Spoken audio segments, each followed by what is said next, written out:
This page is the front cover of issue 39, prominently featuring Rare's highly anticipated shooter Perfect Dark, which is reviewed inside and hyped as potentially the greatest N64 game ever. Also highlighted are previews or reviews for International Track and Field, Disney's Tarzan, and Pokémon Stadium with a reference to page 62. The issue also includes a guide for Tony Hawk's skateboarding. Further inside, there are features on Blues Brothers, which was a planned title that unfortunately never saw release on the N64, Taz Express, and NBA in the Zone 2000. The cover also mentions a free guide for Daikatana.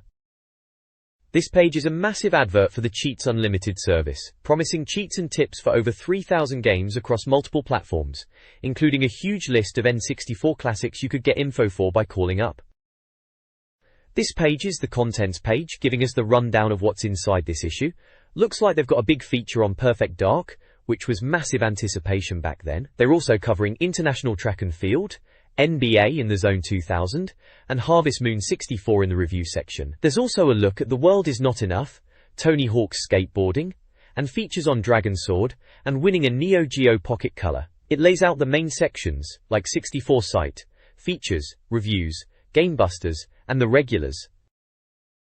This issue's Showcase section features a mix of news and previews. The deputy editor reflects on the issue's creation, highlighting access to Rare for Perfect Dark and a trip to the US N64 scene. The section promotes the Dragon Sword feature and Daikatana guide, while celebrating Perfect Dark. Early Game Boy Advance concept art is showcased, including designs with 32-bit processors and even a built-in cell phone. News includes Midway renaming Stunt Racer 3000 to Stunt Racer 64, and Nintendo's efforts to address joystick-related hand injuries caused by Mario Party. The Pokémon craze continues, appearing on various products. Hudson's Bomberman, the second attack is previewed, aiming for a return to classic gameplay. Finally, there's early coverage of the upcoming Dolphin console, GameCube, with developer involvement from Ubisoft, THQ, and Argonauts, as well as a FPS project from Sapphire. This page gives us the lowdown on upcoming N64 games, with the Game Watch section, listing expected release dates and locations.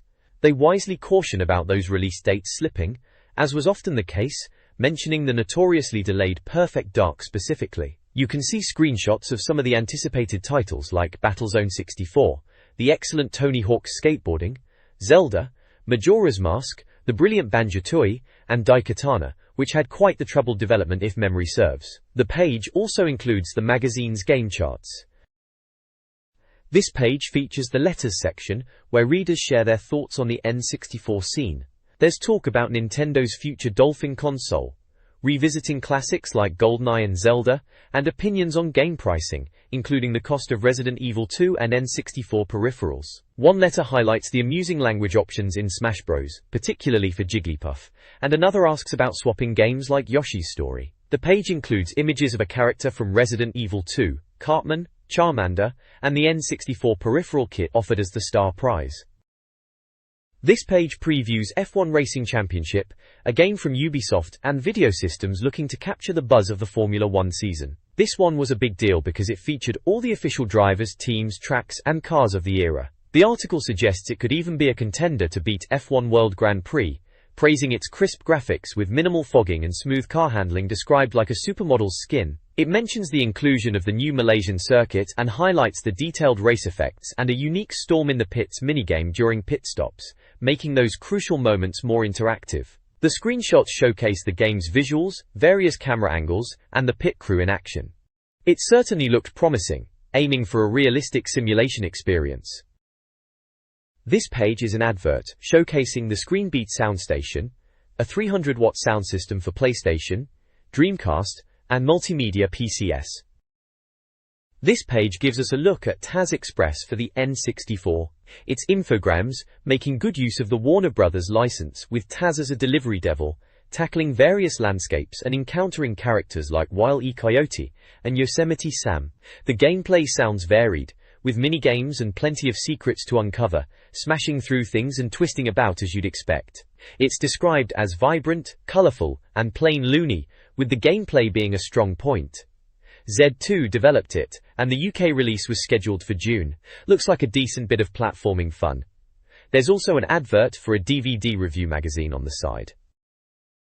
This page features a look at Blues Brothers 2000. Now this game is based on the movie, naturally, and published by Titus, developed by Player One. It was apparently due out in June. The game follows Elwood trying to reunite the band for a big tournament after breaking out of prison. It sounds like quite a mix, described as mainly a 3D platformer, but with side-scrolling bits and even a dancing section, which sounds a bit different. There are puzzles, and plenty of varied enemies trying to stop you, from CIA agents, to weird swamp creatures, and even a nun. The music is said to be groovy, which fits the license. They mention a 2-player game is definitely in there, with a possibility of 4 players.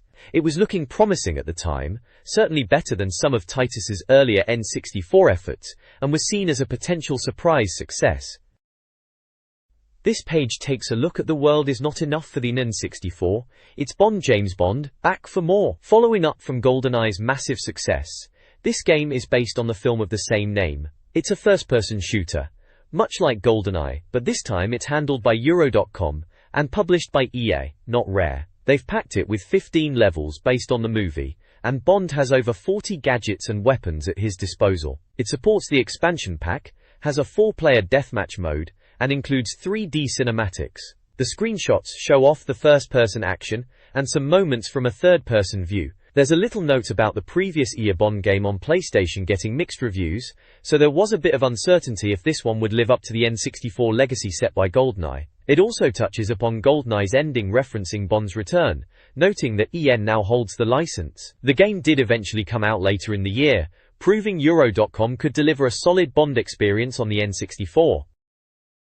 This page previews The Legend of Zelda, Majora's Mask, the follow-up to the groundbreaking Ocarina of Time. It kicks off with Link searching for his stolen horse, Epona, before being pulled into an alternate reality, where the moon is on a collision course with the world. The major new mechanic is the use of masks, with over 20 in the game, allowing Link to transform into different forms like a Goron, Zora, or Deku Scrub, each with unique abilities and even musical instruments beyond the ocarina. The preview highlights the Goron's strength and ability to roll, and the Zora's prowess in water. It suggests this game could potentially surpass the original, and will feature challenging puzzles. Screenshots show Link in various locations, interacting with a cow, racing on Epona, using different masks, and engaging in combat. It mentions the UK release is set for November. It really did live up to the hype and delivered a unique, darker take on the Zelda formula. This page is a feature on a game called Dragon Sword, developed by Interactive Studios. It's presented as a virtual review, because, amazingly, despite being completely finished, MGM Interactive decided not to release it. It's described as a classic progressive beat-em-up, harking back to games like Golden Axe. The game is set in the land of Avantaria, where the evil DARRC horde has invaded, and you play as one of 4 heroic warriors battling them. The gameplay involves picking up weapons like swords, axes, and shields, and also using the magical dragon sword itself, though that drains your magic power. Each of the 4 characters has their own strengths and styles, being weapon masters and capable fighters. The article highlights the different enemies you face, like the soldiers of the DARRC horde and pesky flying demons, some of which spawn magically. Screenshots throughout the page show the characters in action, battling hordes of enemies in various environments, using different weapons and abilities. There are also cool character illustrations, depicting Kailan, Kutta, Aisha and Goranga, giving you a look at who you could have played as. It's a real shame this one never saw the light of day, especially after all the work that went into it.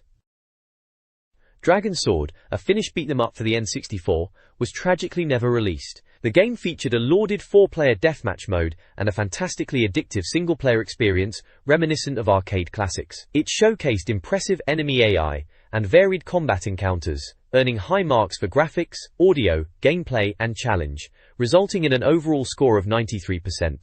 The review called it potentially the best beat-em-up on the console. Despite being complete and well-received, MGM Interactive chose not to publish it. The magazine pleaded with readers to express interest and potentially sway MGM to reconsider, highlighting the loss of a seemingly excellent game.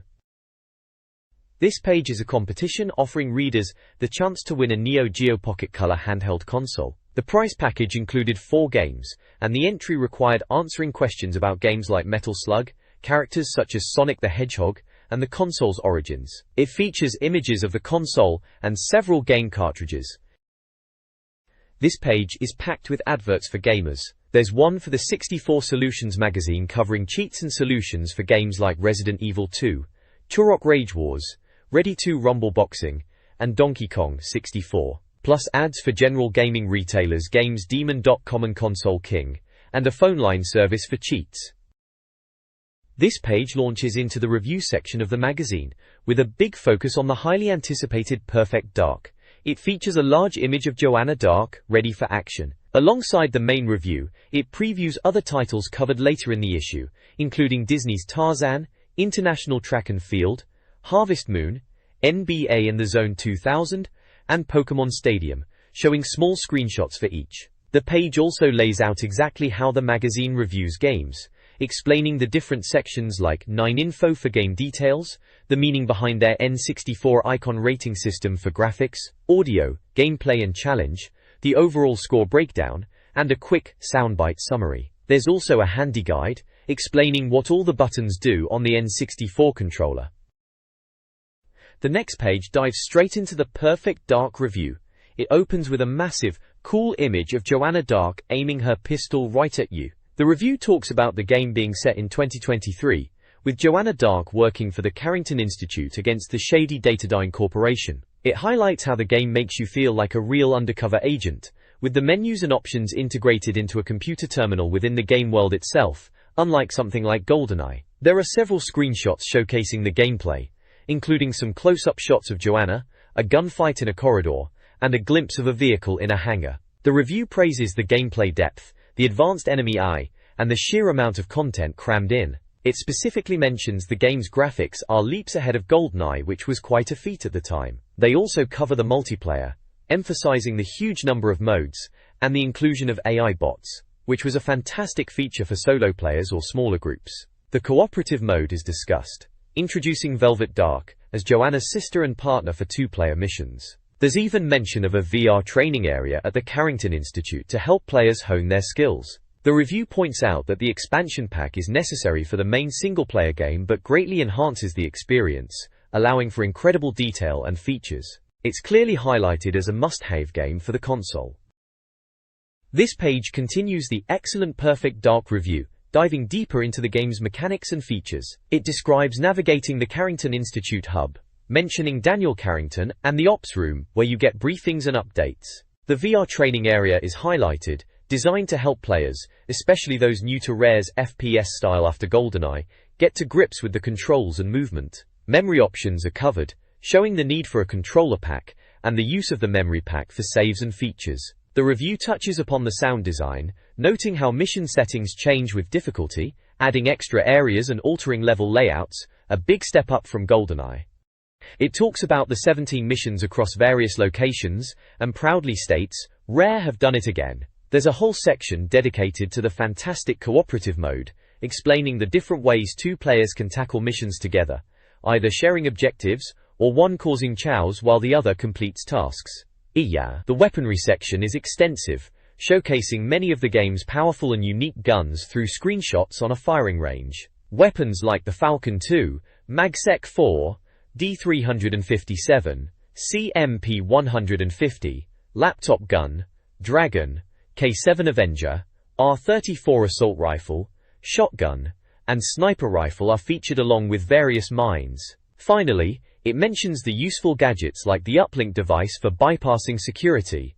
It's clear this game is packed with content and innovative ideas.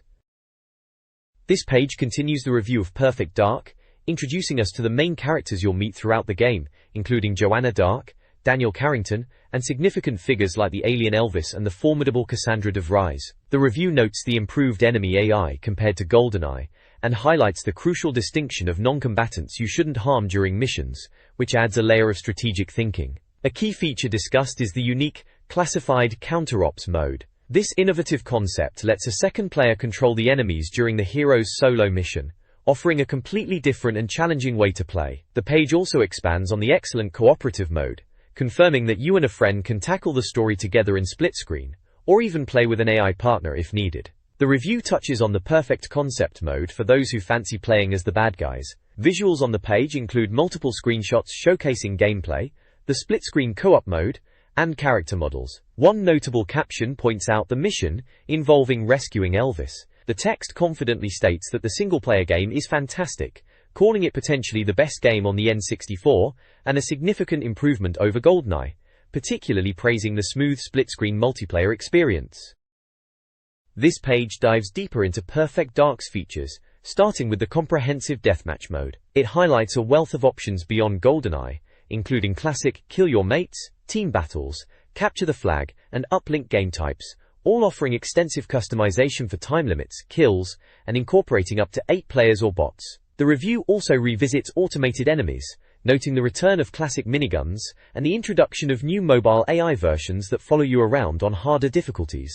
A specific single-player mission, The Lost Art of Negotiation, is detailed, where Joanna Dark must rapidly intervene to prevent the execution of Daniel Carrington by Datadyne guards. The page also showcases Joanna's impressive array of gadgets, focusing on the versatile CamSpy robot used in missions, even surviving radiation. Perfect Dark's character system is discussed, confirming the strong multiplayer foundation inherited from GoldenEye, with improvements to match customization and readability on the radar. Cooperative and counter-operative modes are mentioned again, along with unlockable bonus missions and characters earned by completing the game. The page features numerous screenshots showing gameplay, including various deathmatch scenarios, automated enemies, the Carrington rescue mission, the CamSpy gadget in action, and character models including Joanna in different outfits, Skeedar, and Grey aliens. Perfect Dark is lauded as the ultimate N64 game, showcasing impressive graphics and gameplay. The review highlights specific levels like Alien Autopsy on Video, featuring the rescue of an alien named Elvis, and Perfectly at Home in the Dark, demonstrating the use of night vision goggles. Multiplayer is emphasized, noting the expansion pack's necessity for the full experience, and the review praises the diverse AI bots. The sniper rifle's power is also noted as a significant improvement. Despite the absence of face mapping, the game receives overwhelmingly positive reviews, with near-perfect scores across all categories. The final assessment, just perfect, and the game the N64 was built for. This page is reviewing the Disney Tarzan game for the N64. It's a platformer based on the animated film, aimed at younger players primarily. Despite the 3D visuals, the gameplay is described as a fairly classic 2.5D side-scroller, moving left and right through the jungle environments. The review points out the game looks absolutely superb, with Disney-quality animation, vibrant colors, and graphical touches that really bring the jungle to life. You'll see screenshots showing Tarzan swinging, fighting off creatures, and even riding an elephant. The sounds are praised too, featuring voice acting from the film, which is a great touch. However, the review does mention a couple of points to consider. While the graphics are modern 3D, the core platforming is quite traditional. Also, it notes that despite being a kids game, some parts might prove a bit tricky for the younger ones. It requires a controller pack to save your progress, which is standard for many N64 games. Overall, it sounds like a visually impressive platformer with great presentation, though perhaps a little simple in its mechanics and potentially challenging in places. This page gives us the full rundown on the Disney Tarzan game for the N64. It highlights the sheer variety on offer beyond just standard side-scrolling platforming, showcasing unique levels like flying on a bird, tree surfing, and intense stampede sections where you run into the screen. The review confirms that alongside Tarzan you also get to play as Jane and Turk the ape, which definitely helps keep things fresh. The graphics are praised as fantastic, capturing the look of the film beautifully, and the sound, including voice acting, is also top-notch. While the controls are noted as being simple, making it accessible, the difficulty is mentioned as potentially being a bit unforgiving in places, particularly the stampede levels with unpredictable hazards. There's a second opinion that echoes the praise for the visuals and sound, calling it a welcome change from purely 3D adventures. Overall, it's seen as a visually stunning platformer, with great variety in levels and solid presentation, scoring a very respectable 85% overall. Alternatives like Donkey Kong 64 and Gex 3 are also mentioned. International Track and Field. Summer Games for N64 is a button-mashing sports game that delivers an intense and competitive experience. The gameplay is simple.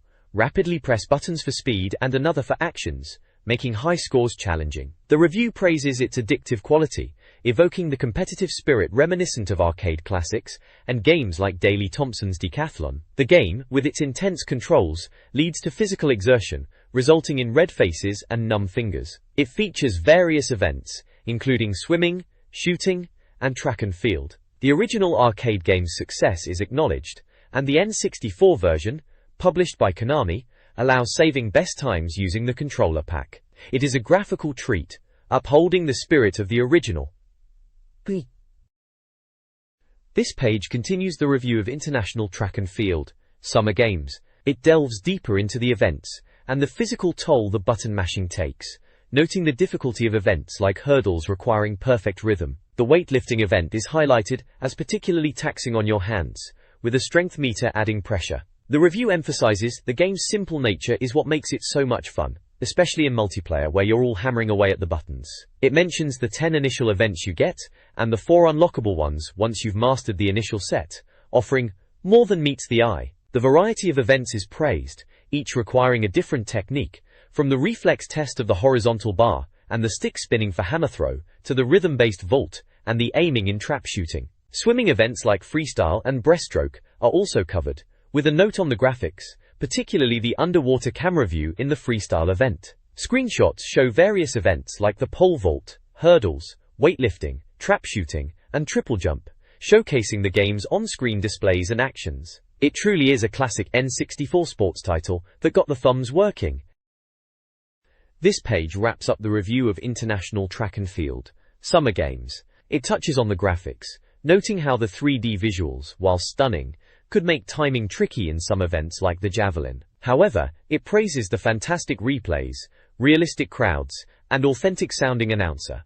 The control scheme is laid out clearly for each button. The review also lists a couple of alternative sports games on the N64, Nagano Winter Olympics and Mario Party. It finishes off with ratings for the different aspects of the game, a soundbite, and a second opinion, culminating in a very solid overall score of 90%. The screenshots show the game's events and interface in action. The rest of the page is taken up by an advertisement for gaming merchandise. Harvest Moon 64, a farming simulation for the N64, tasks players with restoring their grandfather's farm. The core gameplay involves daily routines, clearing land, planting crops, and caring for livestock, utilizing upgradable tools. Time management is crucial due to the fast-paced days and nights. Beyond farming, social interaction with villagers is key, with village life and festivals often centered around alcohol. The game features dated graphics and sound effects. Despite its quirks, the review emphasizes the game's originality and addictiveness, with plenty to do. It was initially an import title. The game saves directly to the cartridge, and is a single-player experience centered on farming and relationships. The next page dives deeper into the Harvest Moon 64 review. It covers the various aspects of the game beyond just the basic farming. There are screenshots showing village interactions and the farm animals. One section, Square Eyes, explains the TV's role for weather forecasts and info. Girls, Girls and More Girls highlights the relationship and marriage element, which is a big part of the game, suggesting it's not just about crops. The review touches on the tasks like plowing and planting, as well as the festival events which are important for village life and wooing potential partners. Critically, the Harvest the Crop section discusses the visuals, noting the minimal animations and clipping, suggesting it looks more like a SNES game despite being on the N64. The review also mentions the repetitive sound. There's a bottom-line controls diagram and a list of alternatives like Holy Magic Century and SimCity 2000 Imagineer. A second opinion from Roy Kimber notes, the game is better than expected for a farming simulator and praises the graphics despite the clipping. The rating breakdown shows scores for graphics, audio, gameplay, and challenge, leading to an overall score of 84%. The soundbite calls it a great game even as a farming sim. It also mentions the uncertainty of a UK release at the time, which was common for some niche Japanese titles.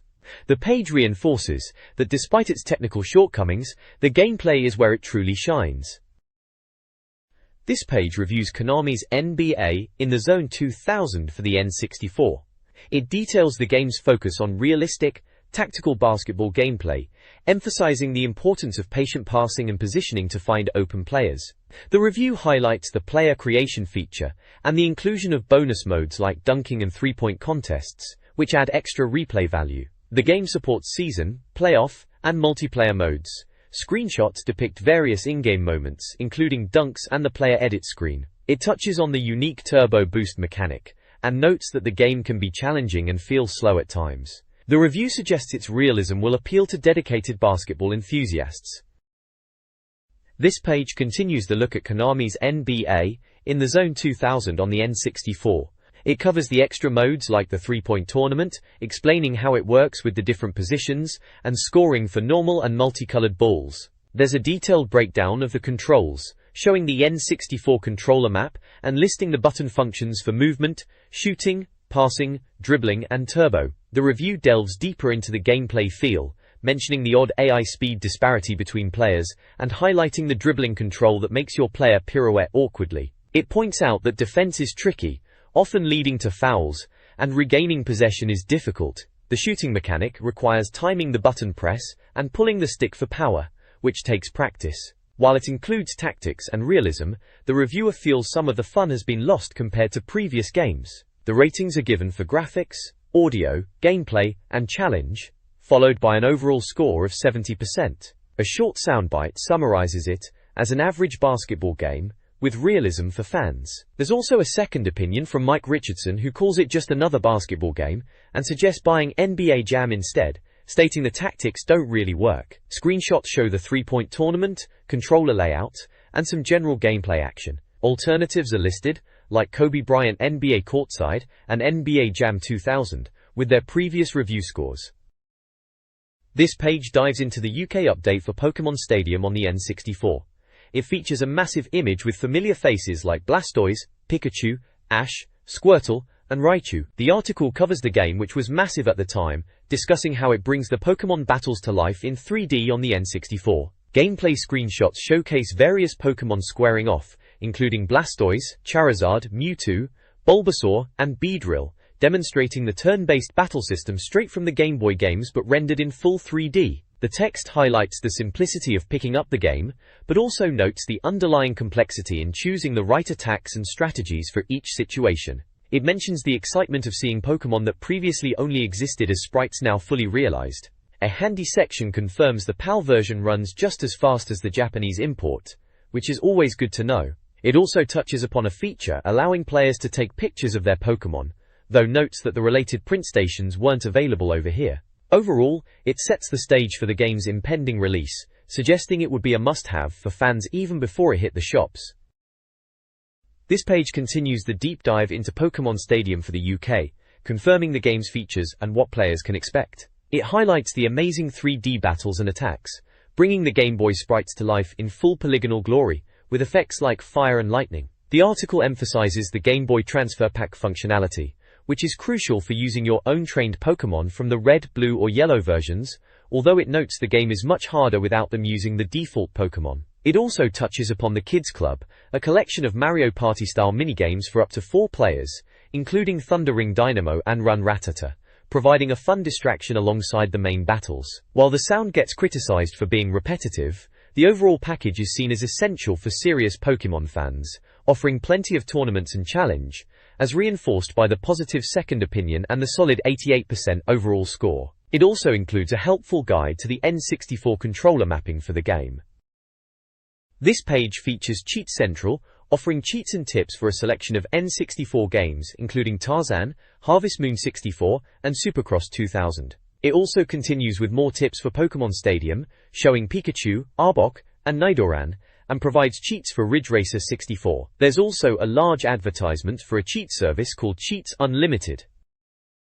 This page continues with Cheat Central, featuring cheats for Test Drive Rally 2, shown with screenshots of the rally cars in action. Cheats are also listed for Daikatana, a game that was unfortunately never actually released on the N64, with screenshots showing gameplay and character visuals. There's also a section about the Explorer 64 cheat cartridge, which provided codes for loads of N64 games. The right side of the page is an advert for Nintendo Pro Magazine, promising coverage of N64 and Game Boy Color games, highlighted by artwork for Mario Party 2. This page is the score zone, packed with high scores from readers across a huge range of N64 games. You'll find times and scores for classics like The Legend of Zelda, Banjo-Kazooie, Wave Race 64 and Weetrix, alongside later hits like Donkey Kong 64 and Jet Force Gemini. There's also a call for scores on newer releases, including Mario Party 2, Battle Tanks, Global Assault, and Star Wars Episode I, Racer, with screenshots showing action from some of those titles. This page is the score zone, showing off readers' top times and scores for a cracking selection of N64 games. You've got the racing mainstays like F-Zero X, Diddy Kong Racing, and Mario Kart 64, plus Star Wars titles Rogue Squadron and Episode 1 Racer. There are also scores for Fighters Destiny, Blast Corps, Snowboard Kids, Shadows of the Empire, Tetrisphere, and Chameleon Twist. You can see some small screenshots there, highlighting the action in a few of the racing games, and Snowboard Kids. There's also a challenge for Resident Evil 2 speedrunners, and details on how to become the ultimate player, and bag yourself a rather nice steering wheel. This page is a playing guide for the absolutely essential Tony Hawk skateboarding, covering everything you need to know to get started. It breaks down the controls for the various moves, explains how to perform basic grabs and kickflips, and details the different grind types you can pull off. There's also a useful section explaining common skateboarding jargon like half-pipe and handplant, ensuring you understand the lingo. Plus, it gives a quick look at Tony Hawk's stats and lists some of his famous special tricks. You'll find images of skaters in action and a screenshot showing the game's interface.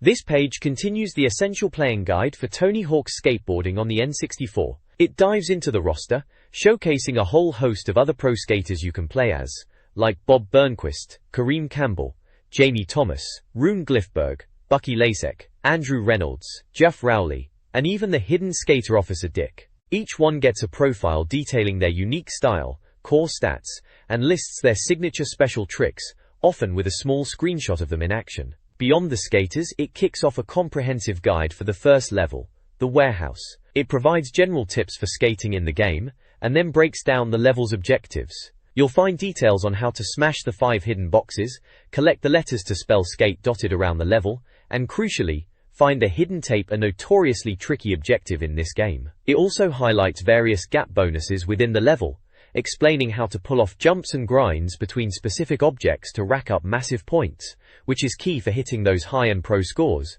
Essential reading for anyone trying to master the game. This page carries on with the brilliant guide for Tony Hawk's skateboarding, moving beyond the first level. It jumps straight into level 2, set in the school, detailing how to nail all the objectives there. It covers finding the 5 hidden lunch tables, collecting the letters to spell out skate, locating the sneaky hidden tape, and tips for racking up those high-end pro scores. Crucially, it breaks down the various gap bonuses you can hit in the school level, like the Gimme Gap or the Roof-to-Roof Transfer, which are essential for big points. Then it moves on to level 3, the shopping mall level in New York. Here, the guide walks you through smashing the 5 mall directories, collecting the skate letters dotted around, finding the often tricky hidden tape above the pond, and advice for hitting the high scores. It also lists the specific gap bonuses for the mall, including things like the Fountain Gap and the over a 16 stair set. Scattered throughout are handy tips covering things like using rotations and special moves to boost your score multipliers. It's all about mastering the levels and objectives to unlock more skaters and levels in the game. This guide continues the walkthrough for Tony Hawk skateboarding on Nintendo 64, focusing on levels 4 through 6. Level 4, the Chicago Municipal Skate Park, Windy City Slam, details objective completion, including sign smashing, letter collection, skate, hidden tape location, and gap bonuses like over the rafters and acid drop for high scores. Level 5 shifts to downtown Minneapolis, outlining the smashing of no skating signs, collecting skate letters, and finding the hidden tape, alongside tips for combo tricks and extending airtime. It emphasizes gaps like 75 feet and Neversoft Electric Company. Gap. Finally, level 6, the fast-paced downhill jam in Phoenix, guides players through opening valves, collecting skate letters, and finding the hidden tape, providing advice for maximizing scores on the downhill course. Each level includes screenshots and gameplay tips. Chadzi. This page continues the excellent playing guide for the original Tony Hawk skateboarding on the N64. It moves on to the later levels, kicking off with level 7, set in Burnside Asphalt Annihilation in Portland. It highlights the stakes are higher here, demanding a decent score of 20,000 points to progress. The guide mentions important gap bonuses like the Bridge Grind and Bridge Gap, and also details collecting the skate letters and finding the hidden tape. Next up is level 8, the Streets level in San Francisco. This one's all about navigating the city streets. The guide walks you through collecting the skate letters again, tackling objectives like trashing cop cars, and finding the hidden tape, which is trickier, located near the pagoda. Key gaps mentioned include Hubber Gap and Fountain Gap. Finally, the guide hits level 9, the Roswell Concrete Conspiracy in New Mexico. This is presented as a tough challenge, needing a high score of 30,000 points without falling. It points out major gap bonuses like Channel Gap and Pool Grind, and provides tips for mastering the level, including how focusing on certain gap bonuses like the Rail 2 rail can rack up massive points quickly.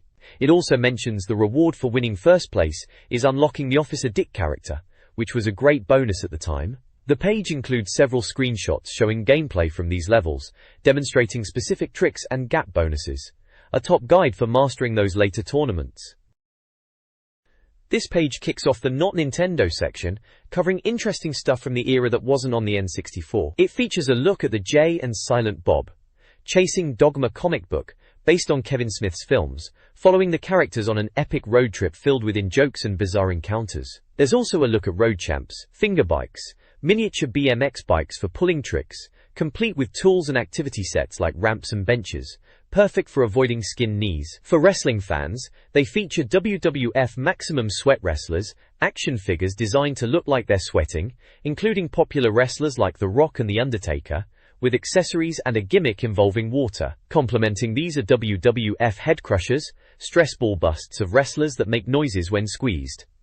In comics again, there's a summary of the Superman story, They Saved Luthor's Brain, a quirky tale where Lex Luthor is resurrected, but only his brain remains, leading to a strange adventure involving his successor. Finally, the page covers the video release of the animated film The Iron Giant, described as a fantastic story set in the 1950s about a boy befriending a giant robot, a great alternative to typical Disney fare. There's also a mention of Pikachu backpacks for the dedicated Pokémon fans. This section explores various non-Nintendo items from the era. Star Wars fans could enjoy comics like Shadows of the Empire and Evolution for around £10. Futuristic fun was offered by the Laser Challenge, 2,000 wrist lasers, £19.99. A tiny DJ machine keyring simulated scratching, £4.99. The Star Wars chess set featured character pieces. Outdoor play came with the Super Splat paintball repeater, £19.99. The South Park TV tuner played phrases and recorded messages, £29.99. For laughs, there was a remote-controlled fart machine, £11.99. Batman of the Future comics were available for £7.99. Finally, used casino dice sets were offered for £4.95. This page is packed with special offers on cracking Nintendo 64 game guides and books. The main deal is grabbing any 3 books from the list for just a tenner. They've got guides for top games like Turok 2, Zelda 64, Banjo-Kazooie, and a special £8 offer on the Nintendo 64 Gold Guide, which even chucks in a free memory card. You can order using the form provided or call the hotline. This page is all about subscribing to the magazine, offering a mega deal. With the deal you can get 12 issues plus your choice of a full game like Fu-Zero X, 1080 Degrees Snowboarding, Mario Kart or Snowboard Kids, along with a strategy book like Zelda 64 or Banjo-Kazooie. It also shows various past issue covers. There's a large image of Claire Redfield from Resident Evil 2, which was a solid port on N64, dominating the page. This page is the Nindex, the magazine's comprehensive guide detailing every N64 game they've reviewed. It provides a quick reference with scores and brief comments, explaining the symbols used for players and peripheral support like the Rumble and expansion packs. There's a striking CGI character image prominent on the left. The page also features their Our Top 10 list, showcasing screenshots for games like the classic GoldenEye, Zelda, Worms Armageddon, the blisteringly fast Ridge Racer, Tony Hawk's Pro Skater, IS-98, Rainbow Six, Resident Evil 2, Donkey Kong 64, and the ambitious Daikatana. This page continues the comprehensive Nindex guide, listing a huge number of N64 games and their scores from previous issues, showing how the magazine rated them back then. You can see the full list carries on from the previous page, covering all sorts of titles from racers to RPGs.